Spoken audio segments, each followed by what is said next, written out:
So what's up? Not much. I had a fun day. I went to go some home shopping with my mum. Apparently it's very trendy to have animals as lamps. Okay. like real? Like taxidermy? No, like metal, like the bases. Like we saw elephants, we saw giraffes, we saw mice, ducks, flamingos. Okay, I'm honestly into it. Like, I mean, as a furry and as someone who has an animal inextricably tied to her identity, I'm into it. Yeah, I didn't see any tigers, But like, but even if well, that's just fucking cowardice. Even if I wasn't, though, I'd be like, I think I'd still be into it. I was just like, the amount of them. It was about 50%, these lamps. Give me like a lamp shaped like an elephant. I'd be here for it. Oh, it was great. Anyway, how are you? Good? I'm doing okay, yeah. I'm a little sniffly. Finally coming over a cold. It's been like 4 weeks since I did this podcast. It's been a month, as is commonly referred to in most cultures. Yeah. But yeah, we're back on the horse. It's weird, but we're back. I'm glad we're back, and I'm glad to be here. Yeah. I'm glad you're here. Aw. Shit, I don't know what else to say. You want to start podcast? Yeah, let's go.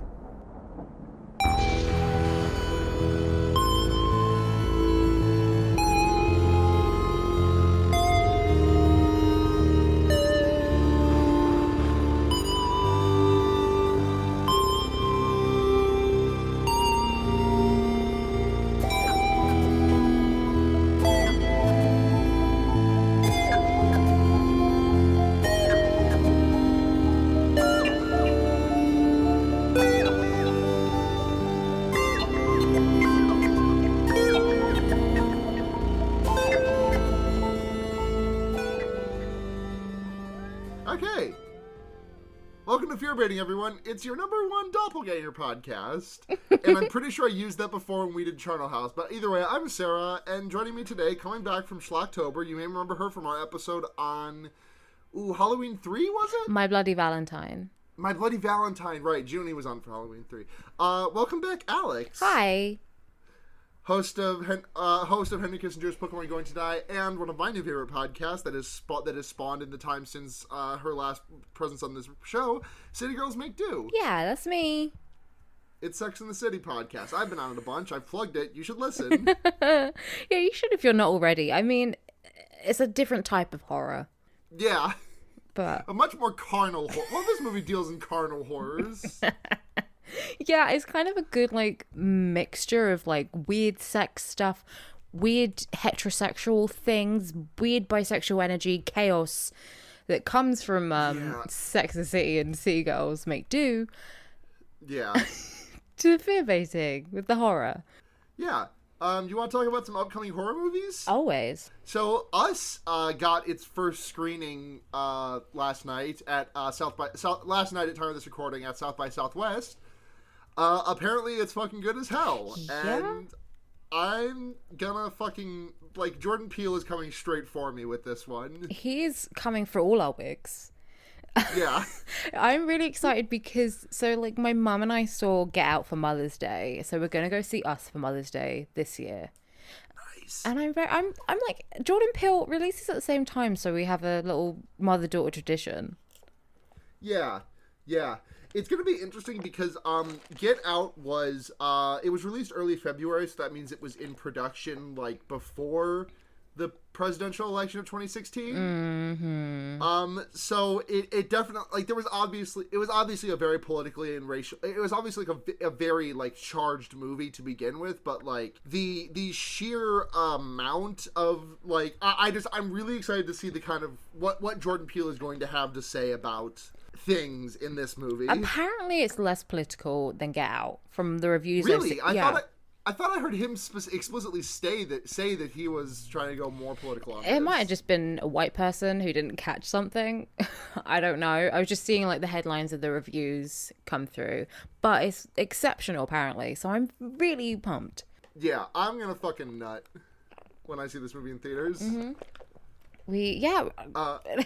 Big thick Winston Duke and Lupita Nyong'o. Oh yeah, Winston Duke is gonna fucking just like I'm I'm still working out my sexuality because it's a weird nebulous place, but like Winston Duke can get it. He represents... Well, actually, if I'm being honest, I haven't seen him much outside of what I saw of him in Black Panther and the trailer for Us. So I can definitively say that M'Baku can get it, and he can probably get it, but I need some... Like, this movie will answer that question definitively for me. I can't wait to find out. He and I represent big, thick Trinis, and I think that's a real subset that needs to be in the forefront. Yeah. Thick Islanders. Oh, yeah. Mio Brado voice, you're from an island. I'm from 2, I suppose. 2 of them? 2 islands. I mean, my island is not... The island I'm actually from, not the greatest island, I have to say. It's like... It's like one of those things where it's like if you put one foot on each side of the county line, you're in like 2 states at once. But like your parents were like your parents started giving birth the instant that a ship like took off from Trinidad, and then like the birth finished as you reached Tobago. It's a country that's 2 islands. 2 islands. 2 of them. You get 2.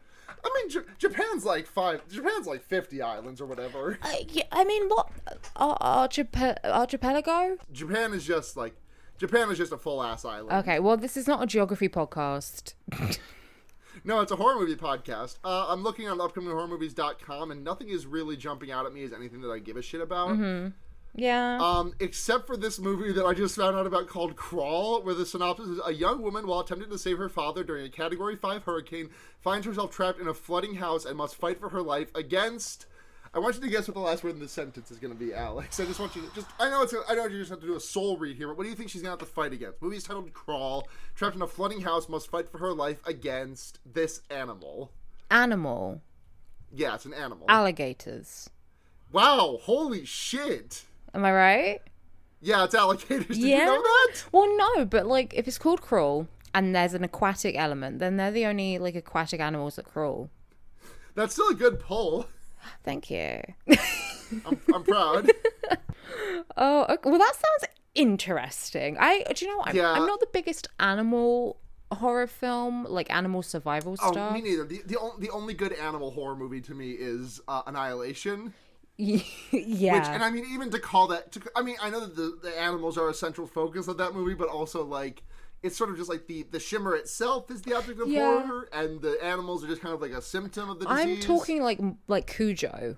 Like, just a real animal. With no, like, other elements. I like dogs too much to fuck with Cujo. Yeah, I haven't seen Cujo. It just seems, like, too stressful. Yeah. Like, the only killer animal that I fuck with is Dexter, the red ring... The Red Lantern Corps member. Oh, yeah, with the little... Oh, yeah, I know, yeah. The little shitty red cat who fucking kills a dude because the dude beat up his owner. Mm-hmm. Oh, hell yeah. Direct action. Oh.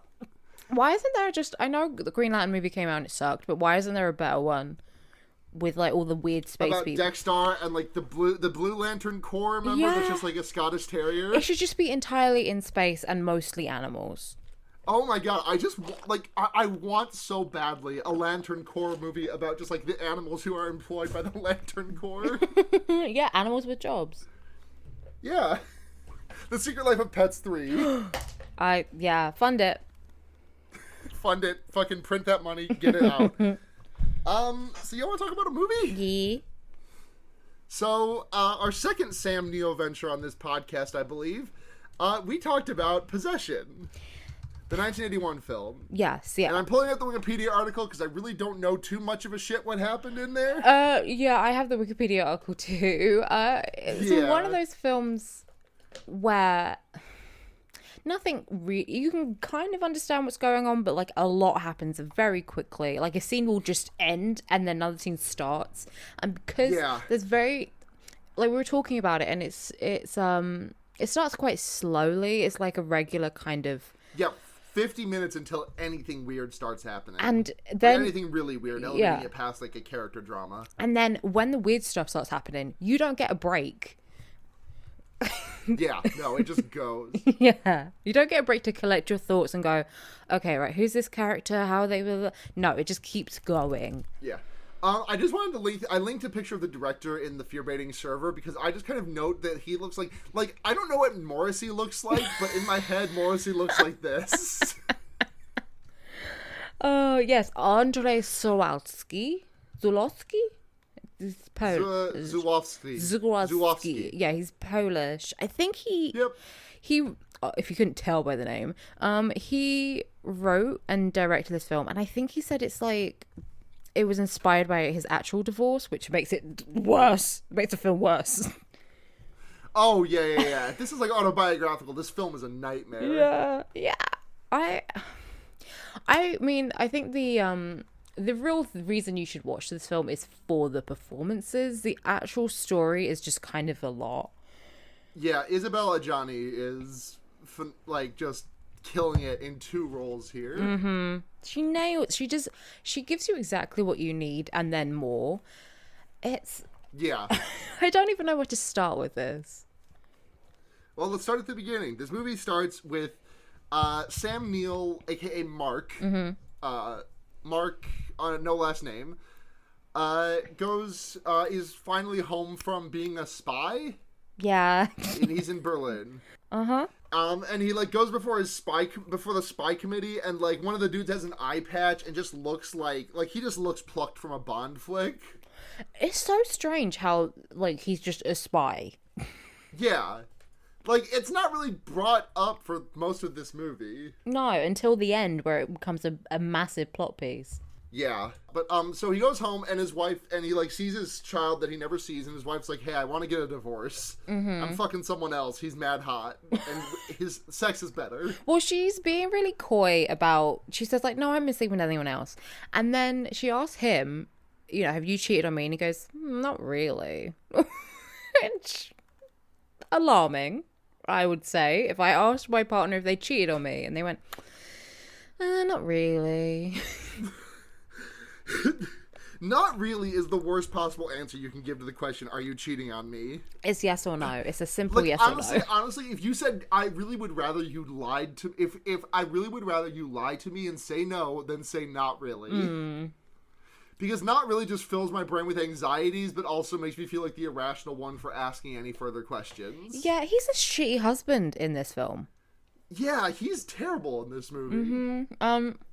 Oh, can we talk about the cafe scene in a minute? Oh, we can talk about the cafe scene now. Mm-hmm. So she leaves, he phones her up, and they basically have to dish out their entire relationship in public.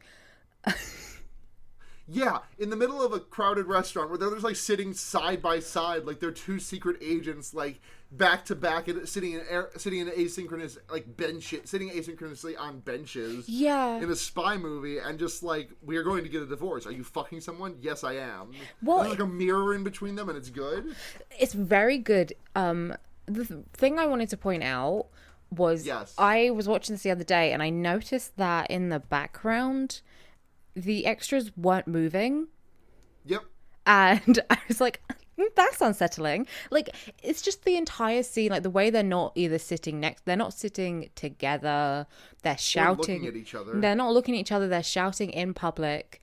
And it's just once Sam Neill sweeps all his shit, the extras move. Once he sweeps all his shit off the table, the extras do move around a bit. Mm-hmm. But before that, they're just completely stationary, just sipping their tea. Yep, it's unsettling. And you can almost see them move until the camera gets on them, and then they're still.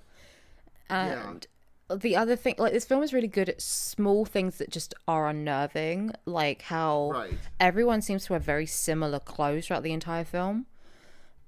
So it's. I didn't catch that. Except for what is it, Heinrich? Heinrich, yeah.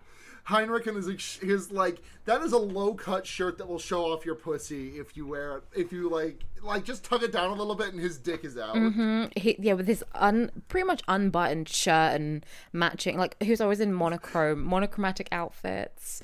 Yep. But so they have a big breakup, and Sam Neill goes to that guy's house. No, Sam Neill just has a fucking breakdown bender, right? Yeah, it just immediately cuts to him beard, sweat, ratty clothes, wriggling around in the bed like he's having a seizure. Yeah. And apparently he's been doing this for 3 weeks, we find out. And then he goes to see their son, Bob, the strangest name for a child. And... Right, like, you can't have a kid named Bob. Call him, like, Bobby or Robbie or something. Like, you can't have a kid named Bob. That is a grown man's name. Yeah, that is like at least a college student's name. Yeah. And so he goes to see Bob in his apartment, but he's just like a little feral child. He's got jam all over his face. The whole place is a mess. Oh yeah, there was a scene earlier that I just want to talk about where Bob is like splashing around in the tub and just like puts on his goggles and like just goes exploring because the tub is like twice as big as he is, and like I miss the days where I wasn't too dummy thick to do that in the bathtub. Yeah, I was talking. Like ideally, like, okay, not to have capitalist ideals, sorry about this, but like one day I would just like to own a bathtub that is big enough to fit 2 of me inside. Yeah, same. I feel like that's one of the luxuries I would love to have, is just a huge bathtub, because I love the bath. Yeah. Like when we all get our socialism, when we all start getting our socialism checks, when George Soros finally gives the money to everyone instead of just us podcasters, everyone's gonna go out and like buy like gas for their car or like a car, but I'm gonna be galaxy brain, buy like a month train ticket and then just like save up for a big fat bathtub. Hell yeah. I was actually talking to my mum today about this, because I remembered how I would let all the water drain out in the bath and then just kind of flop around. Refill it? No, and then just flop around like after I'd had my bath. And she said she just... I wouldn't do that. What I would do is I would turn the bath on and then I would let it get really high and then I'd be like, there's still some hot water left. Then I would turn the drain on and let the water keep running, and then after a little bit I would close the drain again. Oh my goodness. That is... until I ran out of hot water.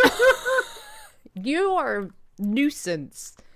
I was a terrible toddler. Oh, fiend. I was a terrible toddler, and I grew up to be a terrible adult. Oh, you're a fine adult, but thank you. That is unbelievable.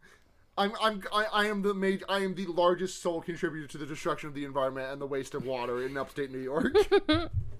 Oh yeah, it's not the energy companies. But yeah, where were we? The breakdown and Bob and his little feral child. Yep. Yeah, so... his little feral jam boy. Little jam boy. I mean, that's the other thing. It's set in Germany. There's like one character with a German accent. Speak, feral jam boy. You're not as brave as you were at the start. Run, feral jam boy. You'll never be a jam inside your heart. This is... Division. Stop. Take hold of the jam you have left. Oh, God. I don't want to think about Mumford & Sons. Thank you very much. God, that song is fine, but it almost made me cry like a baby once in college. Yeah. Like, I had just been having a really bad day, and, like, I had this art professor who was, like, absolutely brutal with any and all critique that she gave. Mm-hmm. And, like... on one hand, I appreciated it, but on the other hand, it just, like, was horrible for any and all self-esteem I had about any of my work I ever did. Yeah. But it was just, like, a really bad day that I couldn't, like, get any of my art to come out right, and we, like, just had a Pandora station on, and that song came on, and I'm just, like, at my easel, painting a naked person, and just trying to be, like... I'm fine. Oh, God. You'll never be yours. Not your fault, mine. College was bad. Yeah, it sounds, from everyone who's been, it sounds like it wasn't great, so I'm glad I skipped it.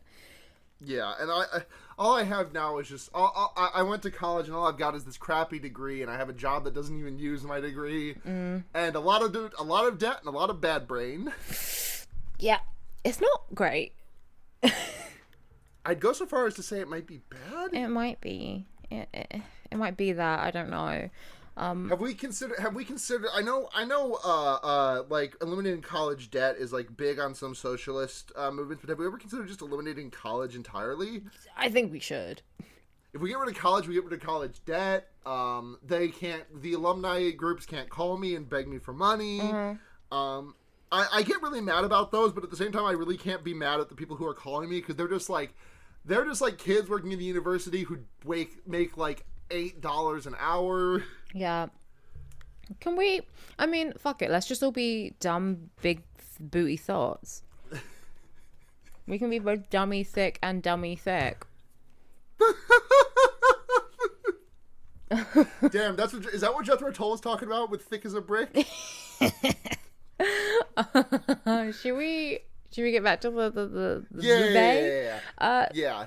So yeah, and so Anna, our lead, she just disappeared. Apparently, she just left. Yeah. And then Heinrich, her lover, calls him the next day and is like, "Hello, I am fuck your wife."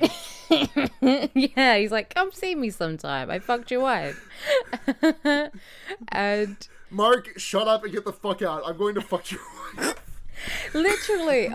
So yeah, like Anna comes back and she's like, "Oh, it's not like this all the time." It's such bullshit.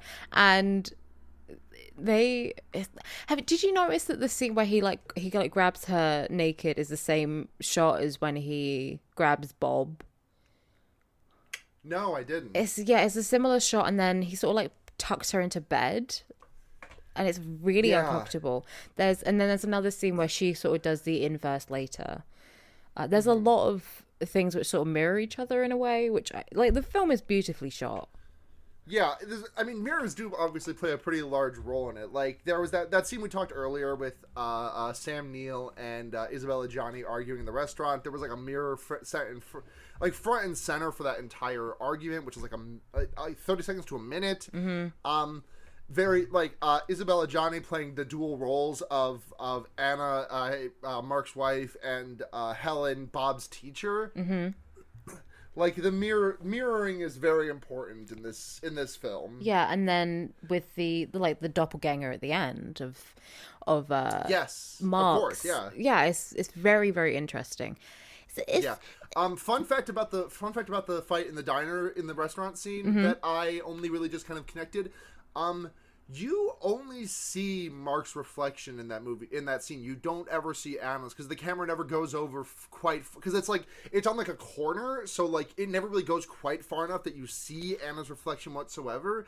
But eventually the camera pans all the way over to Mark's side and we see his reflection behind him. Oh, I didn't notice that. That's interesting. Maybe... Yeah, because I was, like, curious to see what they were going to do. I was only paying attention because I was like, oh, are they not going to show either reflection in this scene? And then they were like, oh, they showed Sam Neill's. Okay. Yeah. I mean, maybe because of Helen, who we'll get to in a bit, like, she has a mirror. She has a reflection. And she's already in the world. It's not until later that we see Mark's. But... Yeah. Yeah. So... She leaves the middle of the night. That's when Heinrich calls and he's like, "I'm fucking your wife."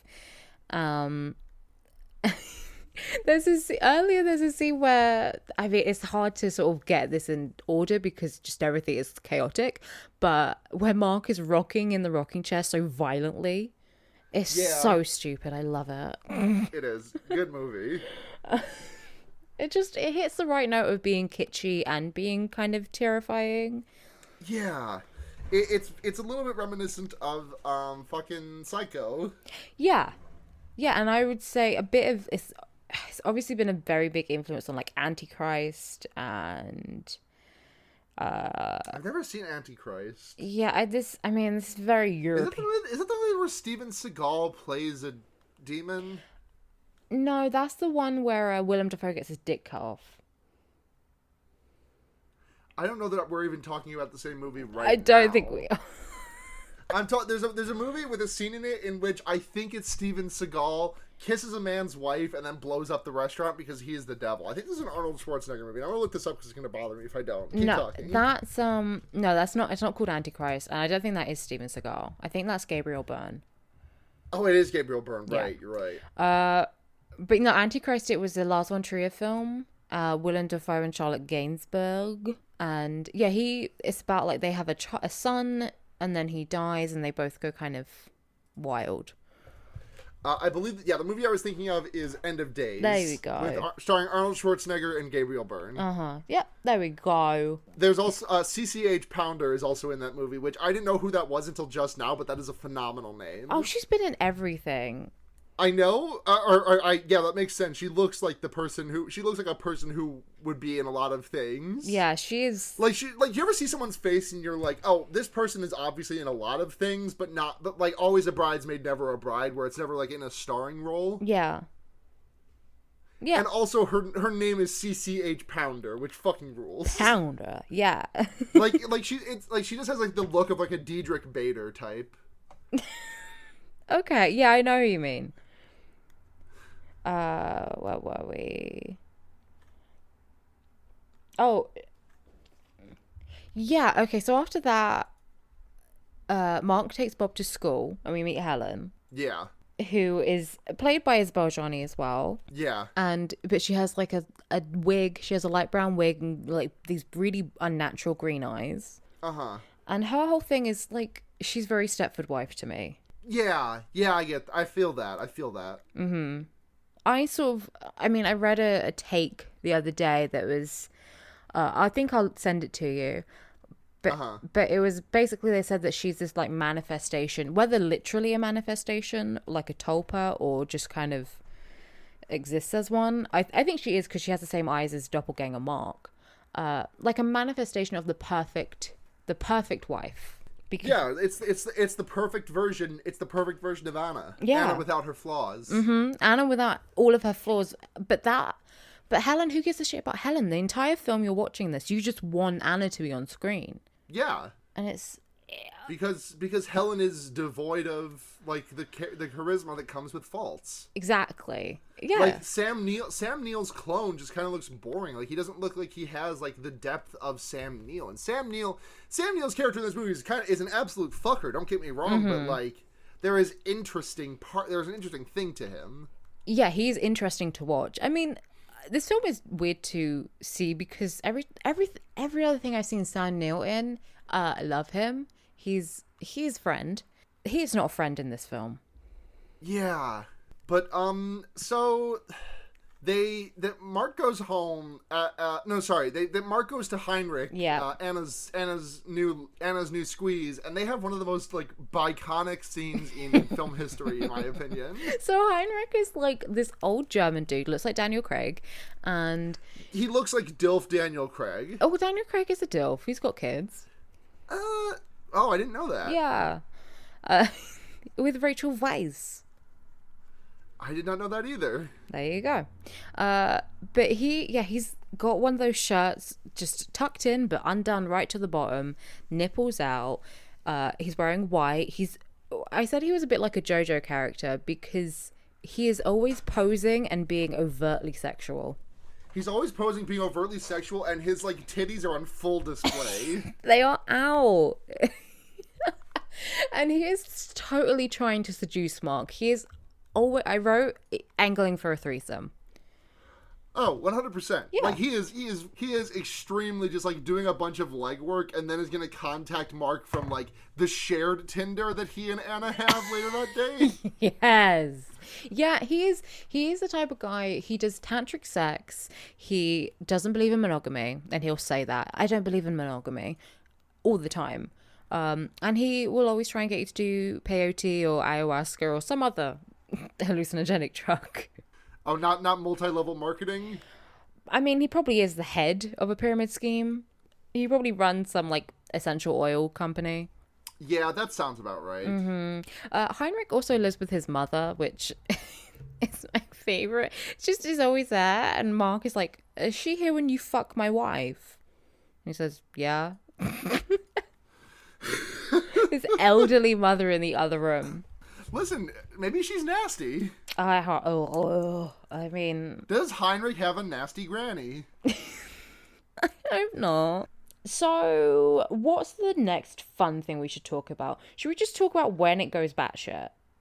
I mean, I kind of want to talk about the electric knife scene. Oh, yeah.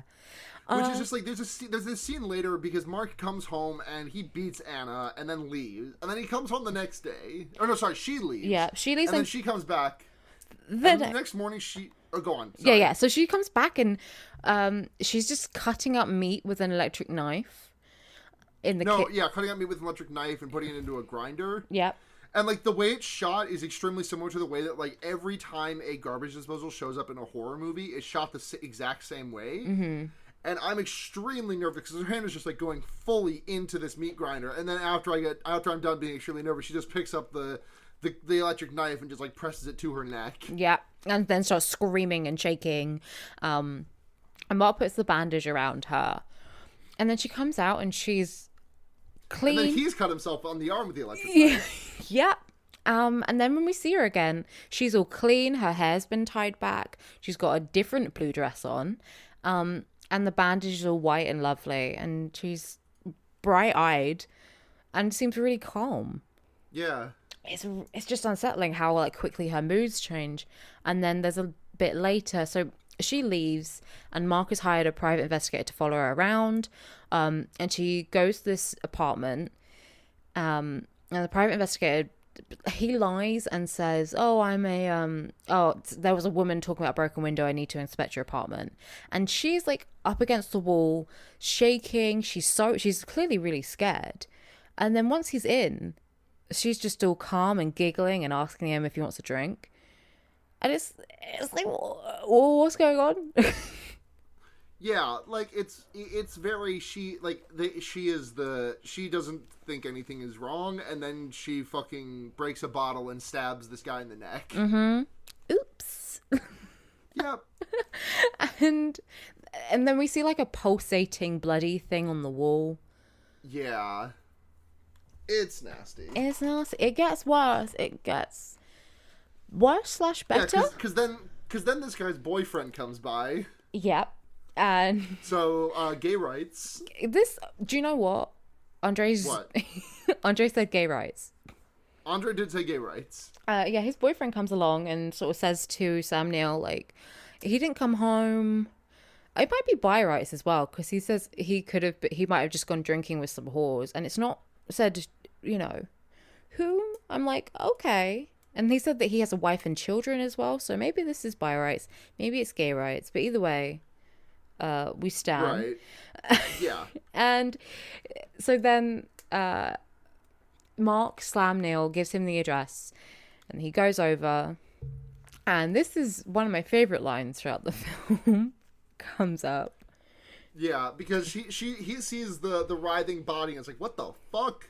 It's like a writhing body of like tentacles, and it's blood. There's like blood and just like bodily fluids everywhere. It's really gross. And the apartment is super gross and run down. And Anna says, he's very tired. I made love to him all night. And you're like, what the fuck?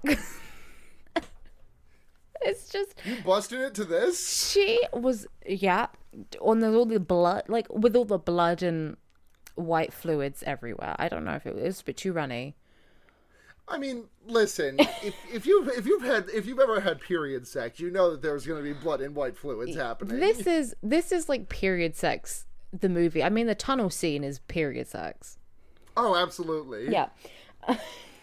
That tunnel scene. Oh, I am so tempted to just say fuck the rest of this movie and just skip to the tunnel scene. Well, it's actually next. But we shouldn't. It's almost next. Okay, so we have the ballet segment.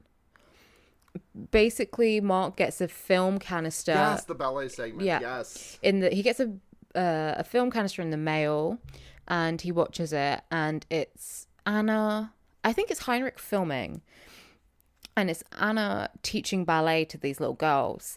And she's just, like, torturing one of them. Yeah, like, she is making this girl just scream. This is one of the most uncomfortable things I've seen. Like, I guess she's probably on point. She's got a leg out, and she's, like, higher and holding it, and it's clearly really painful. It's obviously painful to be in that position. Yeah, she is, like, screaming in pain. She is screaming, and then she runs out at the end.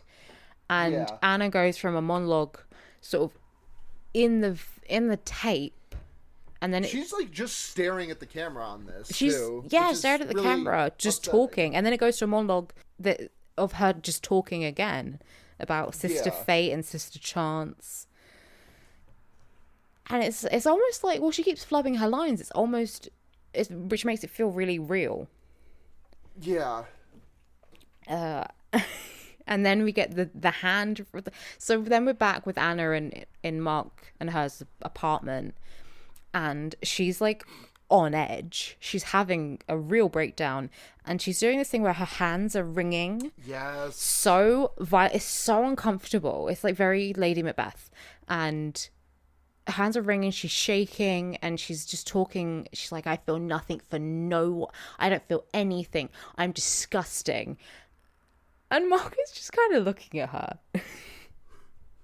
As then we get a flashback. Like, I don't think anyone who's named Mark has ever been, like, not at least not with a K. I think with a C, like, you can maybe be a compassionate lover and, like, romantic partner if your name is M-A-R-C. If your name is M-A-R-K, you are destined to be, like, broken up with forever. Mark screams premature ejaculation. Like, yeah. This whole character... Cuck. Like, even a Marcus is fine. Marcus is fine. Marcus is fine. M-A-R-C, fine. Mark. I'm never gonna... Mark with a K? No, I'm never letting a man named Mark with a K into my life. Not after this film. I'm just... I'm trying to think... I'm just, like, racking my brain right now to think if we have any... I apologize to any listeners named Mark. But then we get the moaning to Jesus on the crucifix / tunnel scene. Yes, the tunnel. Oh, so she's looking up at this, like, we see the camera from her angle and then from the crucifix, the crucified Jesus's point of view, you know, like shot reverse shot style. And she's just looking up and moaning and, like, touching herself almost, but not really. And this goes on for longer than it should. And then she leaves, gets on the subway, gets out. And this is the most famous scene from the film. And I saw it and I was like, I have to watch this. I don't know what's going to go on, but I have to watch this film. Because it's just the most buck wild shit I've ever fucking seen. Yeah. It's like... That subway scene is so good. It's the... like... You can see as an actress, she just lost it. She just went, okay, cool. All the barriers you have as a human, out the door. Pure feral energy. Like, all the things that you do to keep yourself from just, like, doing this in public every time a man says anything to you, like, just let it all out. Yeah, this is womanhood. This is what it feels like on the inside. Oh, yeah. 1,000%. This whole film is like how I feel on the inside, just like on the outside. Like yesterday at work, I got dead named, and then my coworker apologized in a really shitty excuses way. And like on the, I was like, yeah, no, thank you for apologizing, that's fine. But on the inside, I was this scene, but I didn't even know it yet because I hadn't watched the movie yet. It's so good. Just like flinging a bag of milk over my shoulder. Yeah. And then I said Does to you, Germany have bagged milk? I don't know. I haven't been to Germany. Does the UK have bagged milk? No, we have cartons. Okay. Wait, plastic or cardboard? Plastic. Okay, I'm just curious. But non-dairy milk comes in like a cardboard Tetra Pak thing. Yeah, same here. That's weird. Yeah.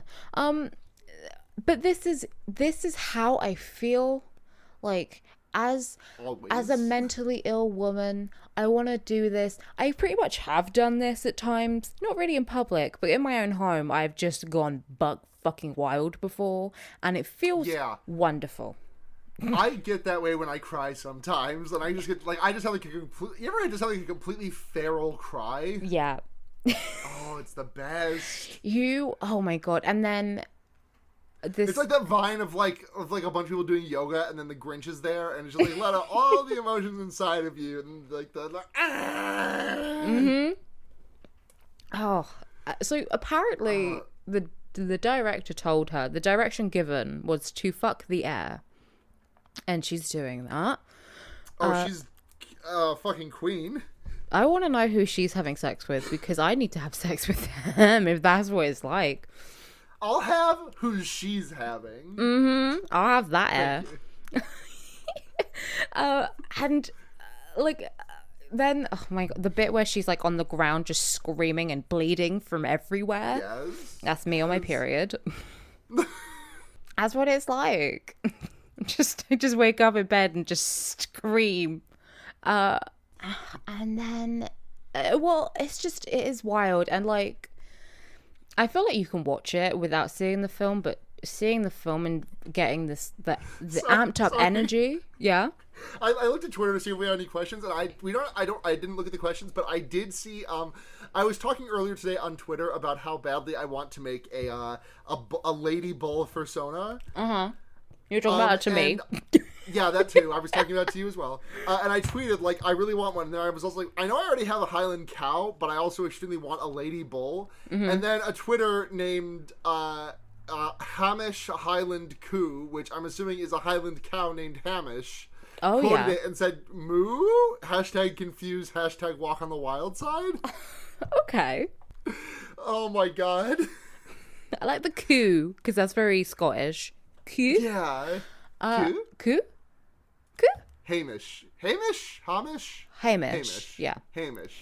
Okay, Hamish is Amish with an H. Yes. So yeah, that is the scene. Speaking of Isabelle Adjani and her brilliance, she did win a bunch of awards for this, I think, in Europe. Didn't really get recognized by America. And she's bad. She said that it took her years to recover from this performance, and that does not surprise me at all. Yeah, I fully believe it. Like this is like after I have a cry like she had, that's like my day. Oh yeah, and to do this for however many weeks it took to film, like it's absolutely. Just a 10. Every time you think she's reached like a peak, it keeps going. It just keeps going. It's like all right. Well, it's like a roller coaster, and it keeps ticking the entire time. Yeah. What else are they gonna say? I don't know. Carry on. I'll think. Oh, come back to me. Yeah. So, what comes next after the subway scene is that Heinrich calls Mark and is like, "Hey, I'm at a bar. Come pick me up." And then Mark goes to Anna's apartment first and sees the creature. Or it finds the body parts, but no creature. Well, and then he kills Heinrich in the bathroom. Yeah, so the reason Heinrich calls him to tell him to pick him up is because Heinrich went to Anna's. And Anna tried to kill him. This is the first time we ever see them this is the only time we ever see Heinrich and Anna together. The rest of the time, even though they are ostensibly fucking. Heinrich is trying to fuck Mark the entire time. Oh, absolutely. Absolutely, 100%. Like, we see them together plenty. He's fucking Anna as a method to get to Mark. Oh yeah, and the way Mark kills him is very interesting. So for some reason, this shitty bar has like just a bunch of junk laying around, like food waste, and also shoes and feathers. So yeah, Mark takes an old like tennis shoe. And a feather. He puts the tennis shoe down the toilet, flushes it, so it clogs. He takes the feather, sticks it down his throat, so he vomits. Get it? It clogs. Da-da-da-da-da-da. And then he's like, "Oh, Heinrich, come help me, I'm sick." And Heinrich is like, "I'm the one who's injured because he's been stabbed." Oh, this is the part where he puts a feather down his throat, right? Yeah. Instead of just his fingers. I mean, okay. No, it was a feather. Yeah, you think it would just like, you don't need a feather to do that, Mark. You gotta tickle the uvula. You gotta tickle that uvula. Give the old tickle that vulva. You gotta tickle. No, don't tickle it. Yeah, don't. When I get my cyber pussy, no tickling allowed. But then Heinrich does come in, and Mark hits him over the head with like the top cover of like the top of the toilet. Yeah, and then drowns him like a swirly, essentially. Have you played Hitman? Yes. Okay. My favorite way to kill someone in that game is drowning them in the toilet. Oh yeah, make them throw up, and then follow them, and then drown them. Yes. Top tier ones are the masseuse kill that you get to do. I think episode 3. Yeah, is that in Morocco? I played it really recently because it was a PS Plus thing. Yeah, I've been playing the fourth level that I cannot also remember the name of, which I literally played last night, where you kill a musician and his boss. Oh, I like that one. Yeah, it's great. Anyways, Gamer Girl Corner. Gamer Girl Corner. We're both the Gamer Girls. It's fine. Yeah. So Heinrich dies, and then Mark tries to stage it as an accident. Mm-hmm. So he like blows up the apartment. Yes. It's very hard to follow. And there's a crazy German lady shouting some shit in the street. Yeah. And then Mark steals Heinrich's motorcycle, which I love that Heinrich wears all white. And yes. no helmet and no jacket, and he's riding a motorcycle. Okay. It's a look. It's iconic. It kind of is. This is a very underrated, iconic film. Everything is kind of like, oh wow, I'm gonna remember that. Yeah. Mm-hmm. So then he steals it, and like then Margie, who is like, I guess Anna's friend, she's got a leg cast the whole film. She's wearing like a purple jumpsuit. Yes. Well, she's dead. She's fucking dead. Yeah. And she was unceremonious. She was looking after Bob. This entire film, you're like, who is looking after this little boy? Yeah, like I feel bad for Bob. Bob didn't deserve the end he got. Both of Bob's parents are dead, and now he's just lying face down in a bathtub full of water. Mm-hmm. Yep. And so Margie's dead, and then Anna's in the apartment, just, fine, just mind her own business. She's pretty calm. Yeah. And Mark is like covered in Margie's blood and is all shaken up from everything. Yeah. And then, oh god, what happens next? This is where I sort of like everything kind of blurs together past this point. Yeah, I don't. So I think he does see the creature at this point. Does he see them? Because he hears them fucking, and she's almost. It's very almost. Trying to imagine being so bad at making your partner come that she like kills a bunch of people and sews their body together into a tentacle beast. Yeah. Imagine you don't eat pussy. Oh my god, can you imagine not eating pussy? Imagine not mowing hay in 2019. This is what DJ Khaled, I'm looking at you. DJ Khaled's wife is doing this as we speak. Oh, absolutely. And then what was that baby's name? Oh, I have no recollection. But he's just Bob. He's like, don't open. Face down. What is DJ Khaled's? Okay, DJ Khaled's name is Khaled Mohammed Khaled, and his child's name. Mm-hmm. Hold on. DJ Khaled's child is named Assad Tuck Khaled. Assad. Yes, baby Assad. Don't open. Don't open. So, yeah, she's fucking this tentacle monster who you can now see has a bit of Sam Neill hair, but is mostly tentacles. And she's coming. And then Sam Neill leaves. And also he's been fucking the teacher / the Tulpa doppelganger lady. It's all a bunch of fucking nonsense at this point. Everything goes off the rails. Yeah. Because Sam Neill's old buddies from the spy company are like, hey, work for us again. He's like, no. Mm-hmm. So then they shoot him later. They shoot him. And then this is like the last couple of scenes. Yeah, we're closing up the movie. Yeah, we have to. Sorry, it's been kind of disjointed, but also this movie. Mm-hmm. So then Anna's up the stairs, and Mark is dying, and Anna's like, "Oh, he's finished. I wanted to show him to you." And we see that the tentacle monster is an exact replica of Sam Neill, except he has the green eyes, like Helen does. Yes, and he looks like completely unfuckable. He looks different. He looks weird. Like we were saying, he doesn't have the character. He doesn't look the same, which is really great acting. And then, like, Anna gets shot, and she, like, contorts a gun that Mark had into shooting herself in the back instead of just shooting herself in the head. And Mark's dying moments, he sees the doppelganger escape to the roof. And then we see Helen and Bob, back at Helen's place. And Bob has all these little toy soldiers around him, which I just think is very neat. It's just a fun visual thing. And then the door rings, And Bob freaks out, and he's like, don't open, don't open. Yeah, and then just fucking dives headfirst into the... According to the Wikipedia page, he, like, kills himself, which it don't really get. It's like... Yeah, he's just kind of laying face down in the bath for, like, 15, 20 seconds. Yeah, I mean, you think that would be, like, a very horrible thing. It's just like, no, he's just in the bath. He's clearly... Yeah, he's just kind of throwing a tantrum. He's clearly fine. Also, why is this bath run?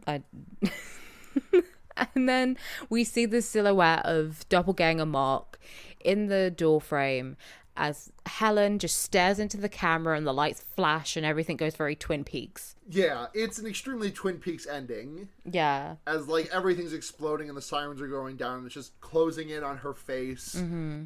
I was going to say that there is no doubt in my mind that David Lynch has seen this film. Yeah, that makes sense. The replicas, it was at Cannes. And, like, the replicas of everyone and the light, like, a lot of things just remind me of Mr. Lynch. Of Mr. Lynch, but this was... You're a mean one, Mr. Lynch. This was definitely before Twin Peaks. Films don't make no sense. This just kidding. His films make sense. They're just dense. Yeah, same as this one. It does make sense. It's just a lot. And I'll quickly explain Video Nasties. Yes.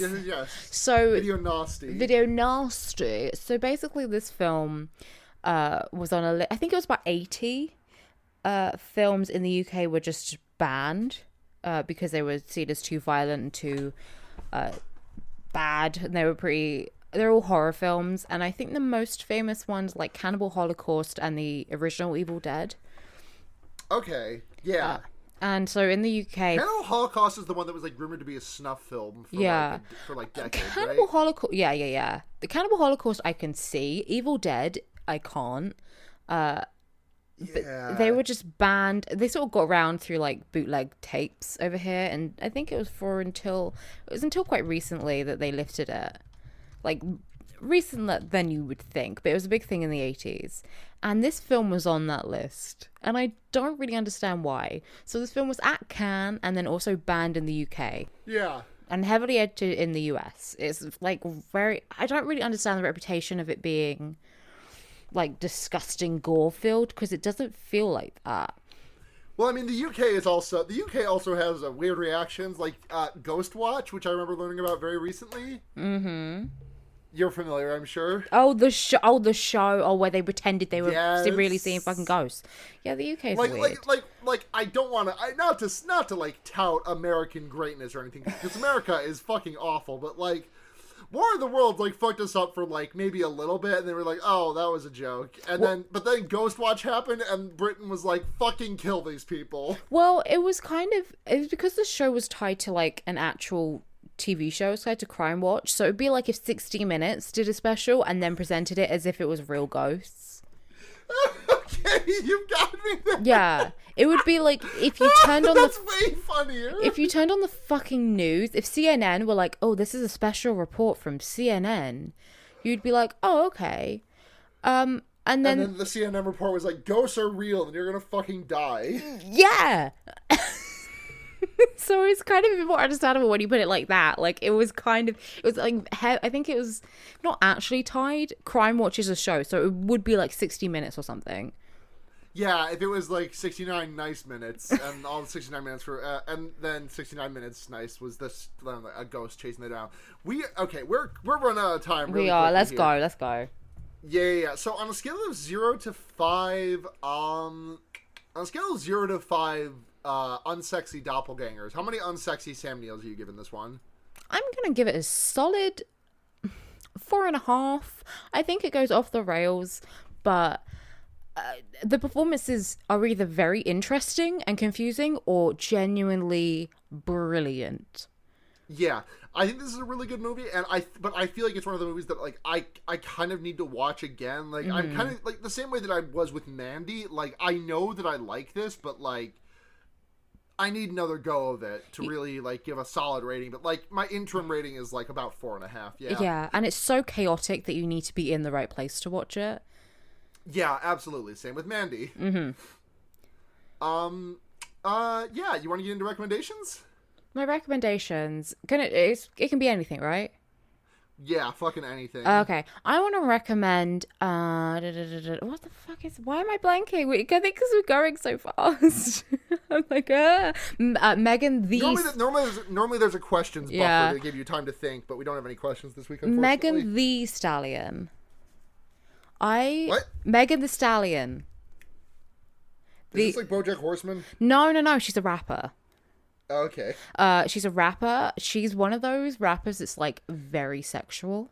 I'm into it. Okay, I'm into that. Yeah. I mean, my favorite Run the Jewels song is fucking. Oh, I know. Oh my god. You know the one I'm talking about? Yeah. That ends with like the verse of clit in his mouth Clit in his all mouth day. all day. Yeah. Yeah. Oh, I can't remember the name of it though. But like I've been listening to a lot of her recently. She has a song called Freak Nasty. Another song called Big Ol' Freak. In Freak Nasty, one of the lines in the chorus is, "You know I didn't come if you have to ask me." And I'm like... I mean, yeah. My brain exploded. I was like, yeah. Like, it's just so... I just love, like, when... I mean, this film is women being fucking buck wild. And I love when... women are just like completely unhinged and are like, I like to get fucked. I like to get my pussy ate. I like to get my dick sucked. I like to fuck. And I'm like, good for you, babe. Yeah, chase that bliss. Oh my god, I need trans women rappers just like rapping about how badly they need their dick sucked. Absolutely. And if you find them, send them to me, because yeah, please. Audience participation this week. Send me tracks where women are rapping about getting their dick sucked. It's equality. Ariana Grande voice. My recommendation this week, I guess, is I'm going to keep it on the same... I'm going to do music, too, because I listened to Chance the Rapper's coloring book for the first time this week, and that's a good fucking album. Did you know? Were you aware? I've heard about it. I haven't really listened to much Chance, but I'm sure he's great.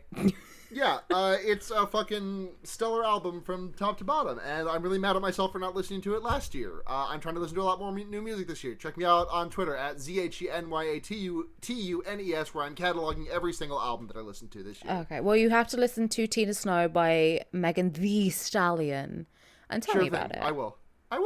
Cool. But yeah, if you want to catch us elsewhere, we are fearbaiting everywhere. Gmail, Twitter, Tumblr, if we want to use that. But most importantly, Patreon, if you'd like to support the show. Thank you very much to all. $1 a month gets you access to early access to the show. $5 a month gets you shout out each week, and we will also read your name or read a message if you want to send us a message. $10 you get to choose a movie for us to watch and everything else. So thank you very much to Michael Kaiser, Paul Moran, Kit Spindler, Paul Bechtel, Ducky Aisha, and Sophie. We all love you the most. Aw. Alex, thank you very much for coming on the show. Where can people find you? Well, thank you for having me. And you can, as we said at the top of the show, you can find me on Noisepace. I'm on Henry Kissinger's Spoke I'm Going to Die with my lovely friend here. And I'm on See Girls Make Do, which, as we said, Sarah's guested on a lot, and she's always made the episode great. We're going to have a new guest pretty soon.